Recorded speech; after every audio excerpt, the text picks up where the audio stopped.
Hello all GATE CS aspirants. I'm Amit Goyal. I welcome you all to the YouTube channel of IS Master. In the Master Concept series for GATE CS 2024, we are discussing the subject of theory of computation, and in this session we'll be talking about Turing machines. So let us first of all discuss that what we have studied in the previous 13 sessions. We studied about regular languages and we saw that regular languages are accepted by finite automata and they are generated by regular grammars. In the similar way, deterministic context-free languages, they are accepted by deterministic push-down automata and they are generated by context-free grammars. And then we studied about context-free languages, which includes non-deterministic context-free languages also. They are accepted by non-deterministic push-down automata and they are generated by context-free grammars. Alright, so this is what we have studied in the previous 13 sessions. And now an interesting question which arises is, in fact I should say interesting questions which arise are there other languages than context-free languages? Or these languages that we have seen? All these three languages, that is regular languages, DCFLs or CFLs. Are there other automata than finite automata, DPDA or NPDA? Are there other grammars than regular grammars or context-free grammars? The answer to all these questions is yes, we will understand this in this session. So, let's move towards some motivating examples which give us the motivation to study other kind of automata, right? So the first one is, it says that the language L is set of all strings in the format a raised to power n, b raised to power n and then c raised to power n. And what we have to do, can PDA accept this language L or do we need additional power? That is what is being asked. So what is being said is a language L has been given to you and what is being asked is that can this be accepted by a push-down automata or not, right? So can we make a push-down automata for this language? ठीक है, बहुत simple question है कि क्या हम a raised to power n, b raised to power n, c raised to power n के लिए कोई पुश डाउन ऑटोमेटा बना सकते हैं या नहीं बना सकते हैं? तो अगर हम बात करें a की पावर n, b की पावर n, c की पावर n, अगर मैं इसे पुश डाउन ऑटोमेटा से एक्सेप्ट करना चाहूं तो एक बार जनरल आइडिया डिस्कस करते हैं कि क्या होगा. तो अगर हम क्या करें, अगर a's को हम पुश कर देते हैं, जैसे for example it is a2, b2, c2, अगर दो a है मैंने पुश कर दिया, उसके बाद दो बी बोल रहा है तो दो बीस के लिए मैं क्या करूं, अगर मैं दो एस को पॉप कर लूं तो बी की मैचिंग हो गई. नाउ अब जो सी मुझे मैच करने हैं, दो सी भी मैच होने चाहिए, वो मैं किससे मैच करूं, यहां पर ये प्रॉब्लम है. ऑलराइट, तो अगर मैं इस तरह से जाता हूं तो I can only match a2 b2, I can not match c2 which creates a problem and I want that all these numbers should be equal. That is where the problem is. Now somebody can also say कि कोई दूसरा ये भी बोल सकता है कि भाई हम क्या करें, a2 b2 c2 को जब हमने किया तो हम एक a की जगह दो a पुश करते हैं. तो फॉर एग्जांपल अगर मेरे पास दो a हैं तो नीचे z0 तो हमेशा सही है, इसमें कोई इशू नहीं है. अगर मैं यहां पर क्या करूं, एक a के लिए दो a पुश कर रहा हूं, इनिशियली मेरे पास z0 था, यहां पर भी a डाल दिया और उसके बाद एक और a डाला नेक्स्ट a आने पे, तो टोटल 4 a हो गए मेरे पास. और 4 ए आने के बाद मैं बोलूं कि 2 बी आए तो 2 ए पॉप कर दो, 2 सी आए तो 2 ए पॉप कर दो, अब मैं बोल सकता हूं a2 b2 c2 एक्सेप्ट हो जाएगा. तो क्या ये आइडिया सही है? क्या हम ऐसा बोल सकते हैं? जैसे कि अब इस आइडिया में एक प्रॉब्लम है कि प्रॉब्लम क्या है कि मान लीजिए कि आपकी स्ट्रिंग है a2 b2 b3 and c. This will also be accepted अगर हम ये आइडिया यहां पर लगाने की कोशिश करेंगे. कैसे? जैसे कि मैंने z0 रखा, इनिशियली फर्स्ट ए आने पे 2 ए पुश किए, एक और ए आने पे 2 ए और पुश कर दिए, बी आया, 3 बी आए मैंने पॉप कर दिया, फिर सी आया फिर मैंने पॉप कर दिया. ठीक है, अगर मैं ऐसा कर रहा हूं तो a स्क्वायर b क्यूब और c भी एक्सेप्ट हो जाता है. That gives us the motivation to study another kind of automata called linear bounded automata और Turing machines also we will study. We'll first study Turing machines and then we will see that linear bounded automata is an interesting variation of Turing machine in which we reduce the power of Turing machine a bit. We'll understand this in detail in this session. To some extent we'll understand in this session. In the next session also we'll see linear bounded automata in detail. I should say specifically in this session we will be talking about Turing machines. In the next session we'll be talking about linear bounded automata. Alright. So another interesting and motivating example is L equals to WW. That means a string W comes and then after that same string W repeats. We have seen WWR, which is nothing but palindromes, right? We saw that. And those palindromes are of even length. Why? Because W and W, if for example, if W is of odd length and WR is also of odd length, then W plus WR will become even length. If W is even, then WR will also be even, then it is again even. So those are all even length palindromes. And they can be accepted by push down automata. Right? WWR we have discussed, but WW if I have to discuss, let us see can I do it with the help of a PDA or do I need an additional power? That becomes again important to check. How we will check that? Let's say my string is AB, AB. So if I push W, this is my W and this is also my W. Now if I push AB on the stack, now when I come and see this A, I have to match it with this A. But stack is first in last out. So this A has gone first inside, it will come at the end, but I want it in the beginning. तो क्या होगा, ये जो B है मैं इससे इसे match, इसकी वजह से यहां पर B आ गया है और मैं A को मैच करना चाहता हूं, तो इस वजह से मैं मैचिंग नहीं कर पाऊंगा. अगर यहीं पर WR होता तो क्या होता, ये मेरा जो है, अगर ये WR होता तो यहां पे BA होता, तो फिर मेरे को B से B मैचिंग हो जाती. बट इन केस यहां पर W है तो मैं ये मैचिंग नहीं कर पाऊंगा, और क्योंकि मैं ये मैचिंग नहीं कर पा रहा हूं, so this is also not possible to be done by push down automata. We require a more powerful automata called a linear bounded automata or Turing machine to accept such kind of languages. Alright, so this gives us the clear cut motivation to study other kind of languages which we will see now, and we need some more additional power in our automata to accept such languages. Alright, we'll see the details in the coming session as well as in the next session also. Right? So let's see our first example on Turing machines, but before that let us understand what is the structure of a Turing machine, right? So if we see this, we have an input tape which is an infinite tape. It is infinite on both the ends. Both ends are infinite, right? Till now, whatever we have seen in push down automata or what we have seen in the finite automata, push down automata I mean the deterministic one as well as the non-deterministic one, इन तीनों के अंदर जो है मेरे पास में जो automata जो tape है that is always a finite tape.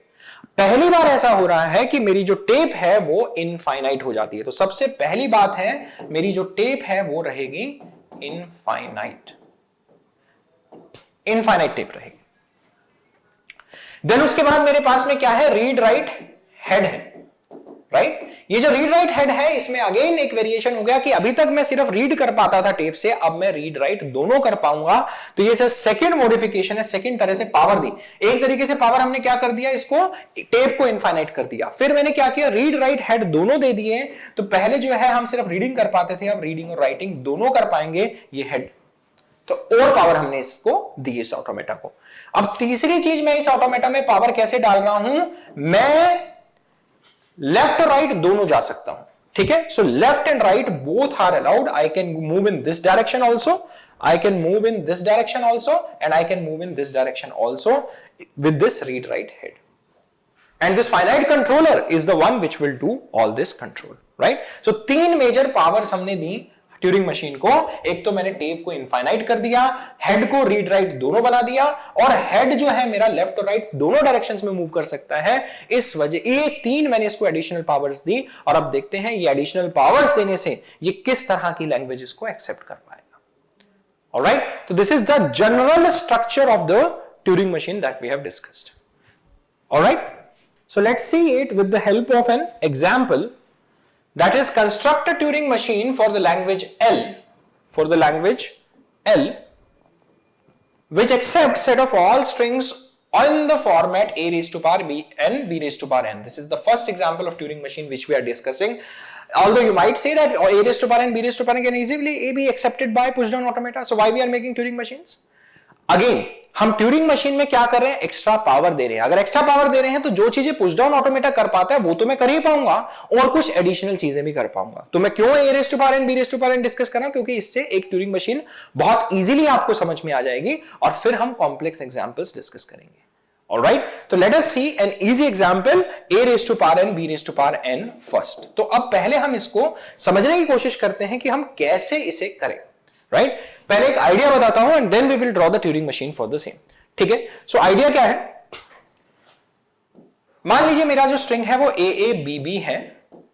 Right, और मेरी टेप दोनों एंड से इनफाइनाइट है. तो इसका मतलब क्या है, यहां पर हम ट्यूरिंग मशीन्स में कॉन्सेप्ट पढ़ते हैं ब्लैंक का. तो वो ब्लैंक जो है इनफिनिट टेप को रिप्रेजेंट करने के लिए हम ब्लैंक्स यूज करते हैं. दोनों साइड पे इनफाइनाइट ब्लैंक्स है मेरे पास. ठीक है, ए ए बी बी मुझे कंपेयर करना है. Number of a's is equal to number of b's and a's are preceded, a's are coming before the b's. Right, so अब इसको कैसे समझें कि अब हम कैसे कंपेयर करें. तो इसको एक एग्जांपल हम ऐसा ले सकते हैं, मान लीजिए दो सिबलिंग्स हैं और वो दोनों को काउंटिंग नहीं आती और एज को हम मान लेते हैं you know a's are like candies and b's are like let's say chocolates. ठीक है, अब एज को अपनी मतलब एक सिबलिंग के पास में जो है दो सिबलिंग्स हैं तो एक के पास कैंडीज हैं दो और चॉकलेट्स दूसरे के पास दो चॉकलेट्स हैं और उन दोनों में आपस में लड़ाई है कि दोनों का नंबर बराबर है कि नहीं, कि मेरे पास दो कैंडीज हैं और तुम्हारे पास दो चॉकलेट्स हैं. They are fighting over this issue and they do not know counting. तो वो कैसे करेंगे. ठीक है, तो इससे हम आइडिया समझने की कोशिश करते हैं कि ट्यूरिंग मशीन काम कैसे करता है. तो अब देखिए, अब उनको काउंटिंग आती नहीं, वो 1 2 कर नहीं सकते हैं, तो फिर वो क्या करेंगे. वो बहुत सिंपल है. वो क्या करेंगे, वो एक कैंडी को एक चॉकलेट से मैच करेंगे और उसके बाद दूसरी कैंडी को दूसरी चॉकलेट से मैच करेंगे और उसके बाद अगर कुछ भी नहीं बचता है तो that means their number is equal. ऐसा नहीं है कि कैंडीज ज्यादा है, ऐसा नहीं है कि चॉकलेट ज्यादा है and their matter is resolved. तो इस तरीके से वो लोग इस चीज को सॉल्व करेंगे. जैसे देखते हैं, पहले हमने कैंडी को एक्स से मार्क कर दिया और दूसरे चॉकलेट को वाई से मार्क कर दिया. मतलब एक एक की मैचिंग हो गई. एक्स क्या कह रहा है, कैंडीज को मैच किया हमने, वाई क्या कह रहा है, चॉकलेट्स को हमने मैच किया. ठीक है, जस्ट टू टेल कि ये मैचिंग हो चुकी है. देन दूसरे कैंडी को दूसरे चॉकलेट से मैच कर दिया तो 2x और 2y मेरे मैच हो जाते हैं. ऑलराइट, 2x और 2y मेरे मैच हो जाते हैं. अब उसके बाद ना तो कैंडी बची है ना चॉकलेट बची है. अब मैं बोल सकता हूं भाई कि candies are equal to chocolates. This is the basic idea which I am trying to follow here. इसी बेसिक आइडिया पे हम ट्यूरिंग मशीन जनरेट कर देंगे. और अगर आपको ये एक बेसिक एग्जांपल समझ में आ गया तो आप किसी भी तरह का ट्यूरिंग मशीन का एग्जांपल बहुत इजीली बना पाएंगे. ठीक है, तो अच्छा, अब अगर मान लीजिए इसमें एक चीज और करते हैं कि मान लीजिए कैंडी ज्यादा है, अगर यहां पे ए एक्स्ट्रा होता तो फिर क्या हो जाता, अगर ए मिलता और उसके हम एक्स से मार्क भी कर देते हैं, उसके बाद हमें एक स्मॉल बी ना मिलके ब्लैंक स्पेस मिलता. मैचिंग के लिए हमें स्मॉल बी नहीं मिला, ब्लैंक स्पेस मिलता, तो उस केस में मैं बोल देता candies are greater than chocolates और फिर लड़ाई और बढ़ जाती. ठीक है, देन मान लीजिए ऐसा ना होता, ऐसा होता ए ए बी बी बी, तो क्या करता मैं, इस कैंडी को इस चॉकलेट से मैच किया, इस कैंडी को इस चॉकलेट से मैच किया और उसके बाद मुझे कैंडी मिली ही नहीं लेकिन उसके कॉरेस्पॉन्डिंग मुझे यहां पे वाई में चॉकलेट मिल गई. तो इसका मतलब candy is less then the number of chocolates. फिर से लड़ाई रिजॉल्व नहीं होगी. तो रफली बस यही एक आइडिया है जिसके बेसिस पे हम पूरा ट्यूरिंग मशीन डिजाइन कर देंगे. पहले हम एक इस ट्यूरिंग मशीन को डिजाइन करते हैं और फिर इससे एक नेक्स्ट लेवल की कॉम्प्लेक्स ट्यूरिंग मशीन भी समझेंगे जिससे आइडिया एकदम हमारे दिमाग में सेट हो जाए. ऑलराइट, तो आइए देखते हैं. ठीक है, तो पहले हम ऐसा करते हैं, ये ट्यूरिंग मशीन मैंने ऑलरेडी ड्रॉ की है, हम पहले खुद से इसको जनरेट करते हैं, then we will see whether we have drawn the right one और not. Let's go back and draw it on a plain paper. Alright, तो देखते हैं.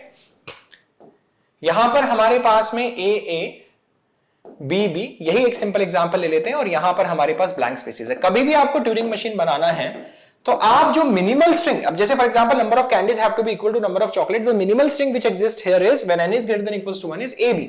आप मिनिमल स्ट्रिंग से थोड़ा सा एक ग्रेटर लेंथ लेके आप ट्यूरिंग मशीन को डिजाइन कीजिए, उसके बाद आपको पूरी ट्यूरिंग मशीन मिल जाएगी। ठीक है, आप एक लेंथ ज्यादा लें, जैसे मान लीजिए इसमें नेक्स्ट स्ट्रिंग कौन सी बड़े बनेगी, डबल ए डबल बी। अब आप इसके लिए ट्यूरिंग मशीन डिजाइन करेंगे तो देन आप सारे केसेस को कवर कर पाएंगे। ध्यान रहे, अगर हमने डीएफए की डिस्कस किया था तब हम कहते थे मिनिमल स्ट्रिंग के लिए पहले बनाइए, यहां पर मैं कह रहा हूं मिनिमल स्ट्रिंग से एक लेंथ ज्यादा लेके आप स्ट्रिंग्स को ट्यूरिंग मशीन को कंस्ट्रक्ट कीजिए। ठीक है, तो कैसे करेंगे? Initially I am at state Q naught. अब Q नॉट पे, और मैं इनिशियली कहां पे रहूंगा, A, ये मेरी क्या है, इनपुट टेप। अब अगर मान लीजिए इनिशियली मेरे को A मिला, उस A को मुझे क्या करना है, X से रिप्लेस करना है और राइट मूव करना है। तो मैं कैसे करूंगा, इसको मैंने A को रीड किया, इसको रिप्लेस किया X से, and I started moving right. ये बताना पड़ेगा कि कौन सी डायरेक्शन में मूव करना है, क्योंकि ट्यूरिंग मशीन में जो टेप है उसके ऊपर जो रीड राइट है वो बोथ डायरेक्शंस में मूव कर सकता है। ऑलराइट, तो हमने क्या किया, Q नॉट को Q1 से रिप्लेस कर दिया है, A को X से रिप्लेस करके वी स्टार्टेड मूविंग राइट। तो यहां पे मैंने क्या लिख दिया है, X। राइट, अब क्या होगा, रास्ते में मुझे एज मिलेंगे, उन एज को नहीं करना। Now I M start searching बीज। मैंने चॉकलेट देख लिया है, मैंने कैंडी देख लिया है, मैं चॉकलेट की सर्च में हूं। राइट, तो मैं क्या करूंगा, बीज को मैं क्या कर रहा हूं यहां पे, जस्ट अ सेकेंड,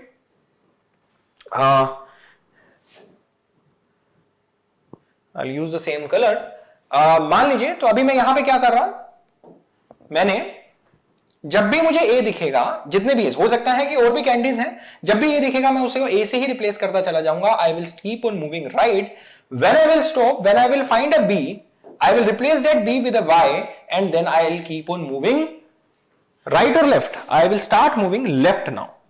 ठीक है, कैंडी की मैचिंग हो चुकी है, अब मैं लेफ्ट मूव करना शुरू कर दूंगा। कैंडी को चॉकलेट से मैच कर दिया मैंने, यहां पे A से A को रिप्लेस किया, B को Y से रिप्लेस किया मैंने, B को मैंने Y से रिप्लेस किया, and then this is the current situation, and I have started moving left. अब जब मैंने लेफ्ट मूव करना शुरू कर दिया, अब मैं क्या कर रहा हूं, मैं वेट कर रहा हूं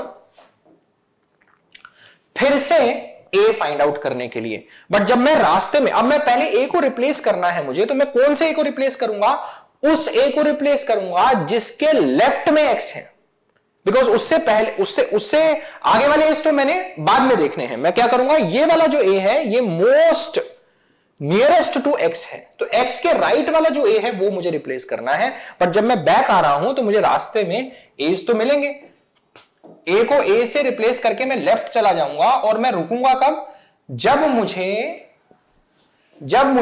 X मिल जाएगा, उस X को मैं X से रिप्लेस कर दूंगा, और आई will start moving right. I will replace this X with an X and I'll start moving right. That becomes important here. ठीक है, मैं एक बार ब्रीफली दोबारा से बताता हूं। मैंने Y को B को Y से रिप्लेस कर दिया और मैंने लेफ्ट जाना शुरू किया। लेफ्ट जाते हुए मुझे रास्ते में A मिलेंगे, उन A's को मैं A से रिप्लेस करके लेफ्ट जाता जाऊंगा, और कब रुकूंगा, जब मुझे X मिल जाएगा, उस X को X से रिप्लेस करके राइट जाऊंगा, और फिर फाइनली मुझे वो A मिल गया है जिसे मैं X से रिप्लेस करूंगा। ठीक है, ऐसा करना क्यों जरूरी है, क्योंकि मुझे X के जस्ट राइट वाला A रिप्लेस करना है, पहले जो A's आ रहे हैं उन्हें नहीं करना। मान लीजिए यहां पे 3 या 4 A's होते तो फर्स्ट लास्ट A को नहीं करूंगा, थर्ड को भी नहीं करूंगा, सेकंड A को रिप्लेस करना है, तो इसलिए ये वाले, इससे क्या होगा, फोर्थ वाला A और थर्ड वाला A निकल जाएगा। उसके बाद X को X से रिप्लेस करेंगे, सेकंड वाला भी निकल जाएगा एक बार के लिए, फिर हम X को X से रिप्लेस करेंगे, और फिर यहां पर आकर हम सेकंड A को X से रिप्लेस करेंगे। मान लीजिए 4 A's हैं, उस केस की मैं बात कर रहा हूं। ठीक है, तो रफली हमें यहां तक समझ में आया कि हमने कैसे रिप्लेसमेंट फिर से X का A को X से रिप्लेस किया। ठीक है, तो A को हमने, अभी मैंने क्या कर दिया है, इस A को फिर से X से रिप्लेस कर दिया। I am standing at the state Q1 and I have to move now right. ठीक है, अब जब मैं राइट मूव कर रहा हूं, मुझे क्या करना है, आई am in the search of A chocolate, that is B। ठीक है, बट रास्ते में मुझे क्या मिलेंगे, Y's भी मिलेंगे, तो मैं क्या करूंगा, Y को भी Y से रिप्लेस करके राइट मूव करता रहूंगा। ठीक है, A को A से मूव करके रिप्लेस करके राइट जा रहा था, और Y को भी Y से रिप्लेस करके राइट जाऊंगा, क्योंकि I am now in the search of a B which is small b which is nothing but chocolate in our example, right. तो B को Y से रिप्लेस करके मैं लेफ्ट मूव करूंगा, तो यहां पर A को A से रिप्लेस कर दिया और Y को Y से रिप्लेस कर दिया। Finally I found a B, I replaced it with a y, ठीक है, इसको y से रिप्लेस कर दिया एंड देन इसको y से रिप्लेस किया and then I started moving left. In my return journey I will find a's also on the way, और साथ ही साथ में मुझे वाइज भी मिलेंगे रास्ते में. जैसे यहां से जब आप लेफ्ट गए तो आपको वाइज भी मिलेंगे, तो यहां पे हम ऐड कर देंगे ये चीज, y को y से रिप्लेस करें और आप लेफ्ट चले गए. ऑलराइट, y को y से रिप्लेस किया और आप लेफ्ट चले गए. अब आप फाइनली आपको क्या हुआ, ये y से, सो b को y से रिप्लेस किया, y को y से रिप्लेस किया लेफ्ट, एंड देन फाइनली आपको x को x से रिप्लेस करके राइट जाना है. बट जब आपने x को x से रिप्लेस किया, राइट गए, तो आपको अब दोबारा से कोई कैंडी नहीं मिली. दैट इज आपको कोई a नहीं मिला, आपको क्या मिला, y मिला. तो अब इससे एक और नया पाथ जनरेट हो जाएगा. अगर instead of a after x you find a y को y से रिप्लेस किया and then you will keep on moving right. Why we are doing this? अभी मेरे एज खत्म हो गए हैं, अब मुझे ये इंश्योर करना है कि बीज भी खत्म हो गए हैं कि नहीं, मेरे कैंडीज खत्म हो गए हैं, मुझे ये चेक करना है कि क्या मेरे चॉकलेट भी खत्म हो गए कि नहीं हो गए. ठीक है, तो क्या करूंगा, मैं y को y से रिप्लेस करता चला जाऊंगा, और यहां पर भी जितने भी y's आएंगे उनको y से रिप्लेस करके मैं राइट मूव करता रहूंगा. फाइनली अगर मुझे ब्लैंक मिल जाता है, अगर मुझे ब्लैंक मिल गया, तो ब्लैंक को ब्लैंक से रिप्लेस करके मैं लेफ्ट भी मूव कर सकता हूं, राइट भी मूव कर सकता हूं. डजंट मैटर, मेरे कैंडीज और चॉकलेट्स मैच कर चुके हैं. I reach to the final state. मैंने स्टेट्स को नंबर नहीं दिए, Q0, Q1, Q2, और इसको मैं Q3 बोल सकता हूं, और इसको Q4. अब मैं एक फाइनल स्टेट में पहुंच गया हूं, और इस स्टेट में number of a's is equals to number of b's. मैंने लास्ट में लेफ्ट राइट दोनों क्यों लिखा, जब मैं यहां पहुंच गया, इस ब्लैंक को ब्लैंक से रिप्लेस कर दिया. अब मैं लेफ्ट जाऊं या राइट जाऊं, डजंट मैटर, क्योंकि मेरे नंबर ऑफ एक्स और नंबर ऑफ वाई मैच हो गए हैं, number of a, number of b match हो गए हैं, number of chocolates, number of candies match हो चुके हैं.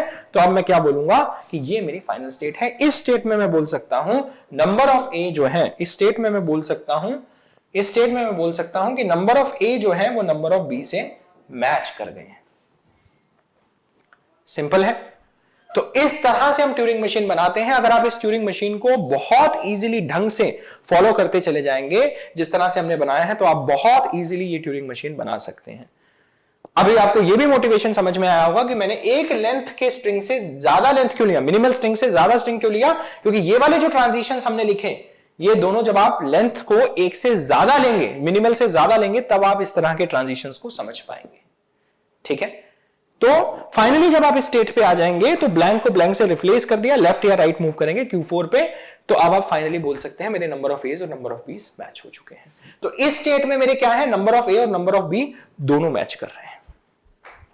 सिंपल है, नंबर ऑफ ए और नंबर ऑफ बी मेरे दोनों मैच कर गए.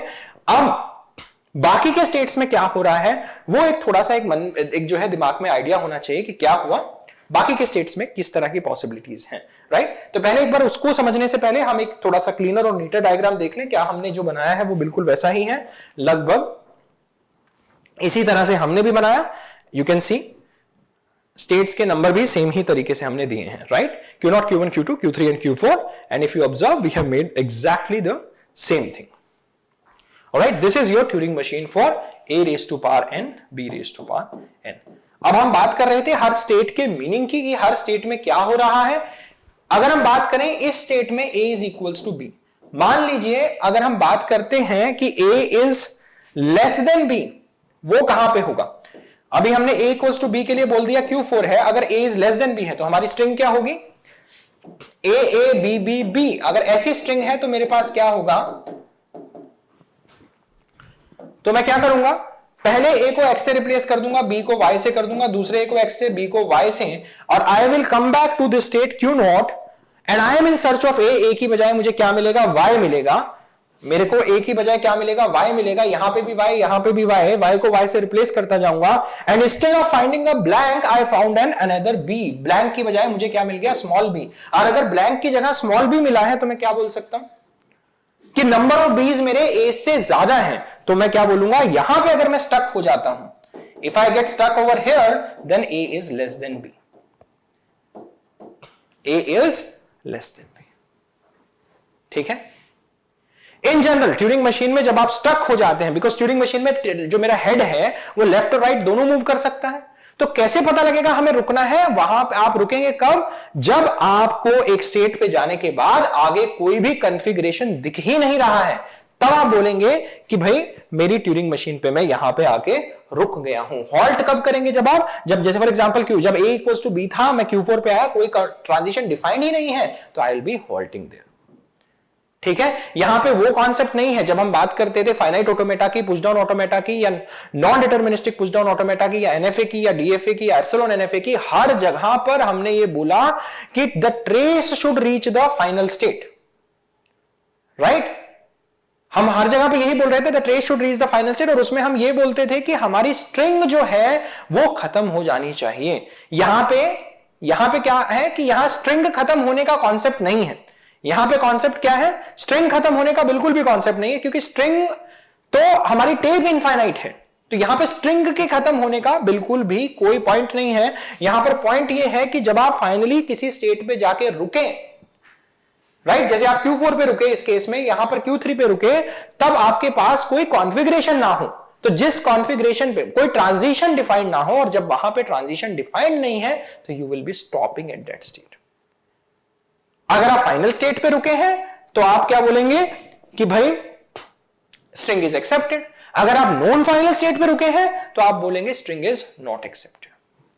ठीक है, मैं इस पॉइंट को एक बार फिर से रिपीट कर दे रहा हूं कि आप यहां पे trace should reach the final state ऐसा नहीं बोल सकते, क्योंकि हमारी जो स्ट्रिंग है वो खत्म हो ऐसा जरूरी नहीं है इस केस में। मेन बात यह है जब हम किसी स्टेट पे जाके रुकें और वहां पे कोई भी ट्रांजिशन डिफाइंड नहीं है मेरा, जिस स्टेट पे रुक रहे हैं हम, उस केस में वो स्टेट अगर फाइनल है तो द स्ट्रिंग इज एक्सेप्टेड, अगर वो स्टेट नॉन फाइनल है the string is not accepted. यहां पर ये कॉन्सेप्ट नहीं है कि मेरा स्ट्रिंग खत्म हो जाए और जो ट्रेस मुझे मिल रहा है that should be on the final state, क्योंकि स्ट्रिंग इस केस में खत्म ही नहीं हो रही, टेप इनफाइनाइट है। हम रुकेंगे कब? जब हम एक ऐसी स्टेट पे पहुंचेंगे जहां पर मेरा ट्रांजिशन डिफाइंड ही नहीं है। क्या आप ये बात समझ पा रहे हैं? बहुत सिंपल है, बस एक छोटा सा वेरिएशन है। इंस्टेड ऑफ सेइंग दैट कि the trace should reach the final state, अभी मैं बोल रहा हूं कि मैं फाइनली जहां रुक रहा हूं, रुकूंगा कहां पे? जहां पर ट्रांजिशन डिफाइंड नहीं होगा, और जब मैं रुक गया तो मैं क्या बोलूंगा कि that state should be a final state in case I want to accept, और अगर वो फाइनल स्टेट नहीं है तो मैं क्या कहूंगा? This string is not accepted. Alright, तो फाइनल स्टेट पे जाके रुका तो string is accepted, non final state पे जाके रुका string is not accepted. Trace का कोई कॉन्सेप्ट नहीं है। कॉन्सेप्ट क्या है हमारे पास में? ट्रेस में क्या कहते हैं कि पूरी स्ट्रिंग स्कैन हो जानी चाहिए। यहां पे स्ट्रिंग की कोई बात ही नहीं है, हमें फाइनली किसी स्टेट पे जाके रुकना है। अगर वो फाइनल स्टेट है तो मैं कहूंगा दैट स्ट्रिंग इज एक्सेप्टेड, अगर वो नॉन फाइनल स्टेट है हम बोलेंगे string is not accepted. Alright, तो बाकी के स्टेट्स का एक बार फटाफट से देख लेते हैं। अब अगर बात करें कि मान लीजिए नंबर ऑफ एज और नंबर ऑफ बीस से ज्यादा है, नंबर ऑफ एज अगर नंबर ऑफ बीस से ज्यादा है तो उस केस में क्या होगा? इस ए को मैं एक्स से रिप्लेस कर दूंगा, इस ए को भी एक्स से रिप्लेस कर देंगे, इस वाले ए को, इस बी को भी वाई से कर चुके होंगे, इस बी को भी वाई से कर देंगे, और फाइनली जब मैं क्यू नॉट पे आ गया इस वाले ए को मैं एक्स से रिप्लेस कर दूंगा। और now I am in the search of a b. मैं रास्ते में जितने भी एज मिलेंगे, रास्ते में जितने भी एज मिले उनको ए से रिप्लेस करता चलूंगा, जितने वाइज मिलेंगे उनको वाई से रिप्लेस कर दूंगा। मैं सर्च कर रहा था किसके लिए? What I was searching?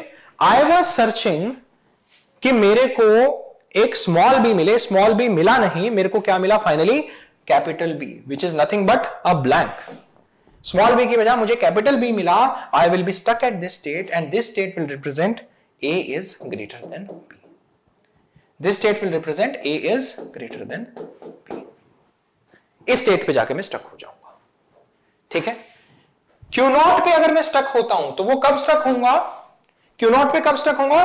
जब मान लीजिए मतलब ऑर्डर मैच नहीं कर रहा है, मतलब ए ना हो करके कुछ, मान लीजिए स्ट्रिंग ऐसा है बी ए करके है, तो मैं क्यू नॉट पे स्टक हो जाऊंगा। तो Q not is representing the ordering is not followed, right? Ordering अगर फॉलो नहीं होगी मेरी तो मैं क्यू नॉट पे स्टक हो जाऊंगा। और Q2 पे तो मैं कभी स्टक होऊंगा ही नहीं। Q2 पे you will never be stuck, क्योंकि because Q2 is only allowing you to do the change over. Change over के लिए है Q2। भाई मान लीजिए आपने क्या किया, b को y से रिप्लेस कर दिया है और उसके बाद you are searching for an x जो कि आपको हमेशा मिलेगा, क्योंकि हमने बोल दिया n is greater than equals to 1। जब आप Q2 पे आ गए हैं, Q2 पे आने का क्या मतलब है, आपको मिनिमम, आपका स्ट्रिंग कैसा होगा, ऐसा होगा, मिनिमल स्ट्रिंग तो यही है, इससे कम तो कोई स्ट्रिंग हो ही नहीं सकती। इस a को आप x से रिप्लेस कर चुके हैं तभी आप यहां पहुंचे, और इस b को आप y से रिप्लेस कर चुके हैं तभी आप यहां पहुंचे। और उसके बाद हम क्या कर रहे हैं, वापस जा रहे हैं किसकी सर्च में, x की सर्च में।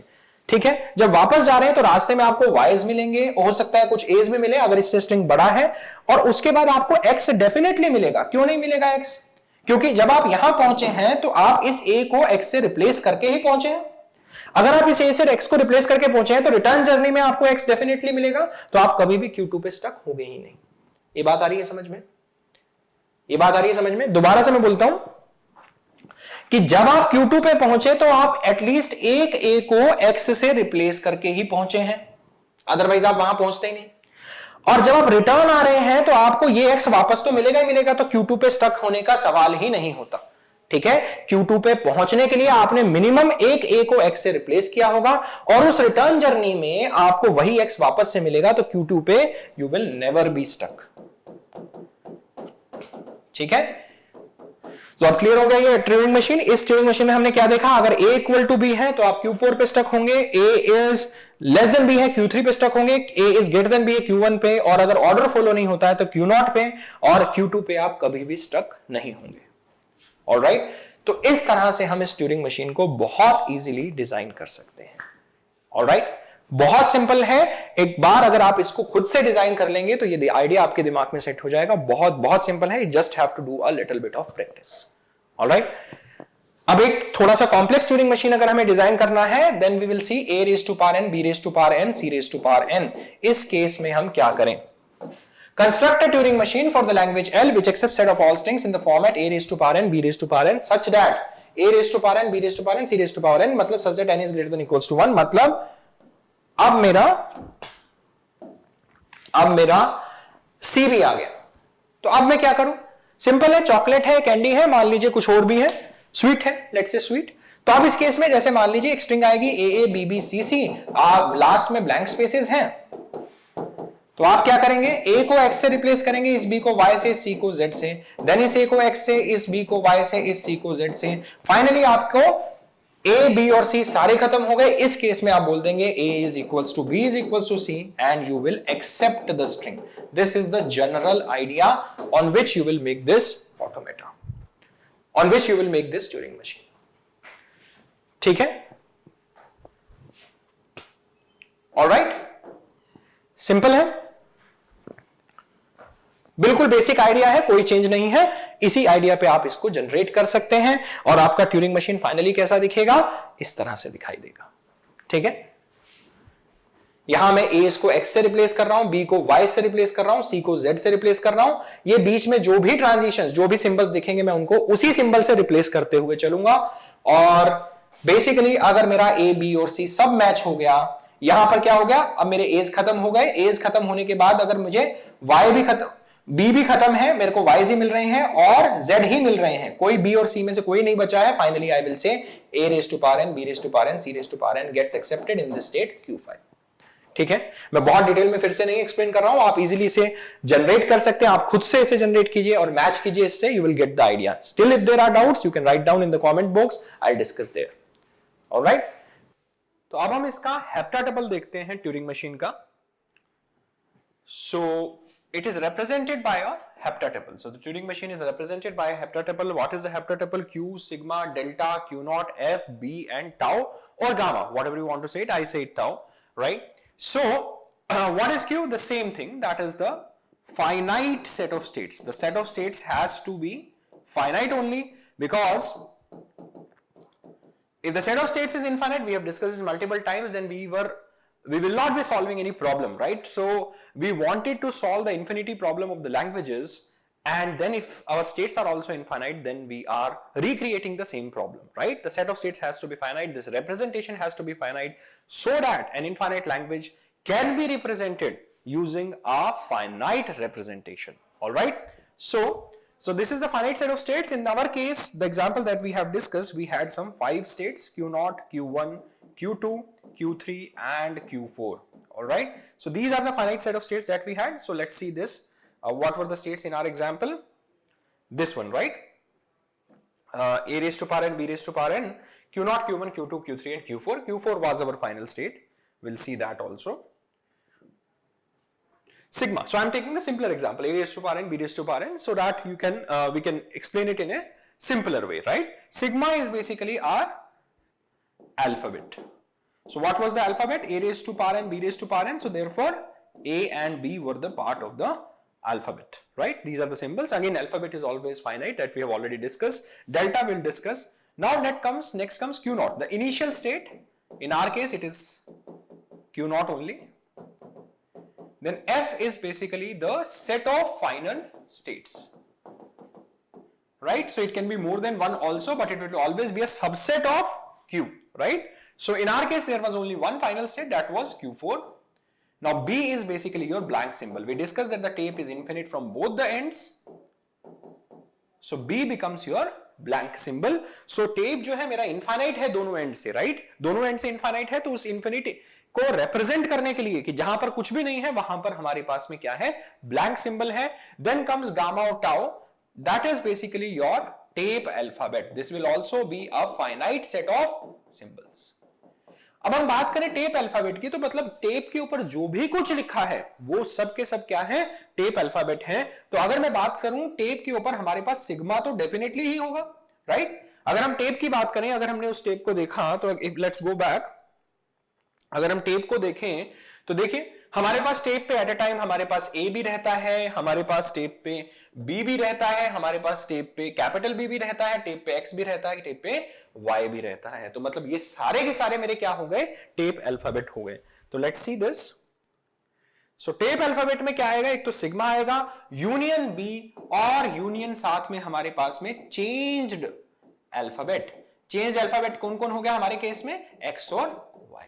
तो फॉर एग्जाम्पल अगर मैं इस केस में टाउ की बात करूं तो सिग्मा तो है ही मेरा a comma b, union b capital b, union changed alphabet that is x comma y. तो ये मेरा हो जाता है यहां पर टाउ. अब आता है डेल्टा. डेल्टा क्या है, transition function, in general most important entity जो हमेशा टपल में रहती है. डेल्टा हो गया मेरा ट्रांजिशन फंक्शन. तो ट्यूरिंग मशीन, जैसे कि हमने पीडीए की बात की तो हमने एनपीडीए और डीपीडीए देखा, जैसे कि हमने फाइनाइट ऑटोमेटा की बात की तो एनएफए और डीएफए दोनों देखे. तो यहां पर भी ट्रांजिशन फंक्शन दो टाइप्स के होंगे. डिटर्मिनिस्टिक ट्यूरिंग मशीन में जो ट्रांजिशन फंक्शन होगा वो कैसा दिखेगा मुझे, Q cross tau to, Q cross tau two cross left comma right. Left comma right is my direction, ठीक है. क्यू क्रॉस टेप्स मतलब वन और every combination of Q and tape alphabet I have to tell. On combinations of Q and tape alphabet, I have to tell Q cross tau cross left right. I have to tell where I have to go, what tape symbol I have to write, and then whether I have to go left or right. मतलब हर Q cross tau के combination पे. Again यहां पर फिर से मैं एक चीज बोलूंगा कि ये डिटर्मिनिज्म जो है पार्शियल डिटर्मिनिज्म है, ये कंप्लीट डिटर्मिनिज्म नहीं है. मतलब जैसे कि हमने पुश डाउन ऑटोमेटा में डीपीडीए में डिस्कस किया, वहां पर भी पार्शियल डिटर्मिनिज्म था. तो हमने क्या बोला था वहां पर, आपको हर combination of q cross sigma union epsilon cross tau पे ट्रांजिशन लिखना जरूरी नहीं है. या तो आप ट्रांजिशन लिखेंगे ही नहीं, और अगर लिखते हैं तो एक ही लिखेंगे. It's up to you. Either you will not write the transition on every combination of Q cross sigma union epsilon cross tau, or if you write, you can write only one transition. That is basically partial determinism. In case of complete determinism, हम क्या कहते हैं, आपको हर combination पे लिखना पड़ेगा. Alright? तो यहां पर क्या है, आपको हर combination of Q cross tau पे नहीं लिखना है. अगर आप लिख रहे हैं तो एक ही लिखेंगे, अगर आप नहीं लिख रहे हैं that is also fine. Therefore it is called again the partial determinism. ठीक है. तो बहुत बहुत इंपॉर्टेंट पॉइंट है, it should be very very clear to you. तो आप फिर से एक बार देख लें. तो आप क्यू एक स्टेट को लेंगे और साथ ही साथ में टेप अल्फाबेट को रीड करेंगे. तब आप क्या करेंगे, किसी एक स्टेट पे चले जाएंगे.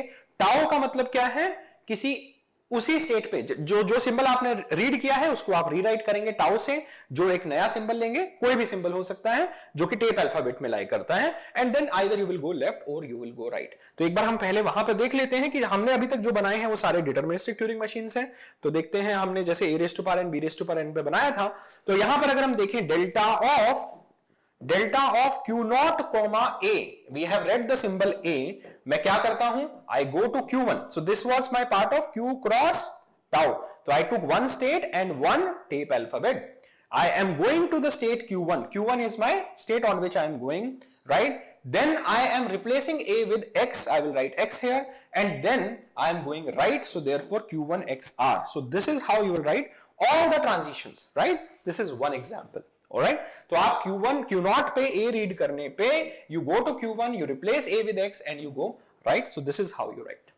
ठीक है, तो अब अगर मैं डिटरमिनिस्टिक ट्यूरिंग मशीन की बात हमने कर ली, अगर हम नॉन डिटरमिनिस्टिक पे जाएंगे तो जैसे अभी तक हम करते आए हैं फाइनाइट ऑटोमेटा में और क्या पढ़ा हमने पुश डाउन ऑटोमेटा में, तो उसी तरह से Q क्रॉस टाउ पे पहले हम Q cross tau cross left comma right जा रहे थे, अभी 2 raise to power Q cross tau cross left comma right, right, ठीक है, alright, 2 raise to power Q cross tau cross left comma right. तो मैं यहां पे क्या कर रहा हूं, I will go to up, now the mapping is towards the power set. अभी हम power set of Q cross tau cross left comma right जाएंगे, मतलब किसी एक सबसेट पे हम जा सकते हैं, इसके हर ट्रांजिशन पे, हर combination of Q cross tau पे हम किसी एक सबसेट पे जा सकते हैं, right, we are mapping to the power set यहां पे। Alright, so this is basically the main crux of the non-deterministic Turing machine. The only thing that will change is the transition function, otherwise everything else will remain the same. Alright, so हाँ, इसमें basically, right, so some people represent it with gamma or some people represent it with tau also. It's like one and the same thing. So whatever notation you choose, you can replace all the taus with gammas also, or you can replace this with tau. That's fine. It's just a representation method, whatever. So representation will be given to you in the exam, right? It will not be fixed, right? So whatever is given in the exam is fixed, right? ठीक है, तो वो अगर वो tau से लिख रहे हैं तो आप टाउ मान लीजिए इसे, अगर वो गामा से लिख रहे हैं तो गामा मान लीजिए, ऐसा कुछ नहीं है कि टाउ ही लिखना है या गामा ही लिखना है, राइट? तो अगेन मैं किसी भी सिंबल को किसी भी तरीके से रिप्रेजेंट कर सकता हूं, they will explain it what does it mean, ठीक है, आगे बढ़ते हैं। तो अब बात करें अगर हम acceptance conditions for deterministic Turing machine, तो डिटरमिनिस्टिक ट्यूरिंग मशीन में एक्सेप्टेंस क्या होगी, the Turing machine should halt in the final state.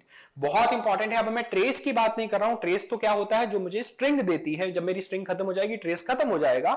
यहां पर ट्रेस की बात ही नहीं हो रही है, क्योंकि यहां तो ट्यूरिंग मशीन तो रुकेगी नहीं, राइट, क्योंकि मेरी टेप इनफाइनाइट है, राइट, ऐसा नहीं कि मेरी स्ट्रिंग खत्म हो जाएगी और मैं रुक जाऊंगा। तो ट्यूरिंग मशीन में रुकने की कंडीशन क्या है, जब आप किसी स्टेट पे पहुंचे और वहां पर जो करंट सिचुएशन है आपका, उस पर कोई ट्रांजिशन डिफाइंड नहीं है, तब जाके ट्यूरिंग मशीन रुकेगी, राइट। तो इस केस में हमने क्या बोला, the Turing machine should halt in the final state. जब फाइनली ट्यूरिंग मशीन रुक रही है, अगर वो फाइनल स्टेट पे रुकेगी तब मैं बोल दूंगा कि द स्ट्रिंग इज एक्सेप्टेड। अगर वो फाइनल स्टेट पे नहीं रुक रही है तो then I will say the string is not accepted, right. अब ट्यूरिंग मशीन्स भी दो टाइप की होती है, हॉल्टिंग और नॉन हॉल्टिंग। ये डिटेल्स हम नेक्स्ट लेक्चर में डिस्कस करेंगे, alright. Then language acceptance condition, exactly जो मैं हमेशा से बोलता आ रहा हूं, it does not change anywhere. अगर हम रेगुलर लैंग्वेजेस की बात करें, पुश डाउन ऑटोमेटा की बात करें, अगर हम कॉन्टेक्स्ट फ्री लैंग्वेजेस की बात करें, जो भी ये कंडीशंस है सेम ही रहेंगी। All the strings in the language should be accepted and all the strings not in the language should be rejected.